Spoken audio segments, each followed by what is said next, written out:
உளவுத்துறை தலைவராக இருந்து டேவிட்சனை மாற்றி ஏடிஜி ஹெட் குவார்ட்டர்ஸை இந்த கவர்மெண்ட்டில் போட்டுறாங்க. எல்லாம் மறந்துருப்பீங்க, கவனிச்சிங்களா இல்லைன்னு ஞாபகம் இல்லை. ஃபேஸ்புக்கில் எழுதுறாருயா டேவிட்சனை?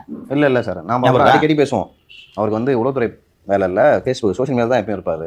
ஃபேஸ்புக்கில் என்ன எழுதுறாருன்னா, எப்போ பார்த்தாலும் சங்கர் ஜிவால் மீது இருக்கக்கூடிய ஒரு விமர்சனம், எப்போ பார்த்தாலும் கூப்பிட்டு மீட்டிங் போட்டுருக்காருன்னு ஒரு விமர்சனம் உண்டு. அது இருக்கட்டும், ஒரு ஆஃபீஸருக்கு ஒரு ஸ்டைல் இருக்குது. டேவிட்சன் ஃபேஸ்புக்கில் எழுதுறாரு, எப்போ பார்த்தாலும் மீட்டிங் போடுறது ஒரு நல்ல அதிகாரிக்கு அழகல்ல, அது நேர விரயம்னு எழுதுறாரு. நம்ம அப்போவே நம்ம ஸ்டோல பேசணுமா எங்கன்னு எனக்கு பேசுகிறேன் தெரியல. நீங்களும் நானுமே பேசுகிறோம், எங்கே பேசுறது எனக்கு ஞாபகம் இல்லை. அப்போ உன்னோட பாஸ் அவர் எப்படியாவது வேலை செஞ்சுட்டு போறாரு, உனக்கு என்ன இருந்துச்சு கருத்து சொல்கிறான். இப்போ இப்படிப்பட்ட ஆள் வருண் மேலே எப்படி நடவடிக்கை இருப்பாரு, புரியுதா?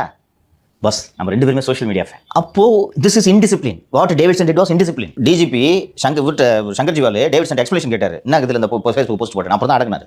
அதை டெலிட் பண்ணாரா இல்லையான்றது எனக்கு ஞாபகம் இல்லை. இவரோட பாஸ் உங்களோட சுப்பீரியர்மா, அவர் விமர்சனம் பண்ணி ஃபேஸ்புக்கில் எழுதிங்கன்னா அப்புறம் எப்படிமா டிசிப்ளின் ஃபோர்ஸ்ல சொல்லுங்க, நீங்க கேட்டீங்க. டேவிட்சனே சொல்றாங்க சார், அஜித் குமார் விவகாரத்தில் உளவுத்துறை ஃபெயிலியர் அப்படின்னு சொல்லி நீங்க காப்பாற்றிக்கணும்ல, ஜெயிலுக்கு போறாருல, யார் மேலே ஷிஃப்ட் பேர்டன் ஷிஃப்ட் பண்ணும்ல.